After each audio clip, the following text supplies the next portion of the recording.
லேடீஸ்க்கு அவசியமான ஒரு பெடிக்யூர் கிட்டை பற்றி தான் இப்போ நான் சொல்ல போகிறேன். சாரீ கட்டிட்டு வெளியில் போகும்போது நம்ம காலில் இருக்கிற வெடிப்புனால சாரீ கிழிகிறத நம்ம அனுபவப்பட்டிருப்போம். அதுக்கு இது ஒரு நல்ல தீர்வு. இதுக்கு ஒரு யூஎஸ்பி கேபிள் கொடுக்குறாங்க, 2 ஹெட் கொடுக்குறாங்க, ஒரு ஹார்ட் போர்ஷன்ஸ்க்கும் ஒன்று சாஃப்ட் போர்ஷன்ஸ்க்கும். இந்த கேப்பை ரிமூவ் பண்ணிங்கன்னா இது சாஃப்ட் போர்ஷனுக்கானது. பின்னாடி ஒரு பட்டன் இருக்கும், அதை ஆன் பண்ணவுடனே ஒரு சின்ன லைட்டோட கூட ஒரு ஹெட்டு மேலே இருக்குது. இந்த ஹெட்டு ரொட்டேட் ஆகிறது உங்களுக்கு தெரியும்னு நினைக்கிறேன். இது நம்ம வெடிப்பெல்லாம் க்ளீன் பண்ணுறதுக்கு ரொம்ப யூஸ்ஃபுல்லாக இருக்குது. இது எப்படி இப்போ வேலை செய்யுதுன்னு பார்க்கலாம்.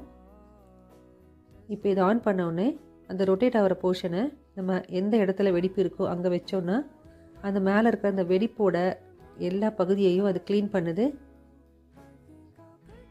இதனால் உங்களுக்கு எந்த பெயினும் இருக்காது.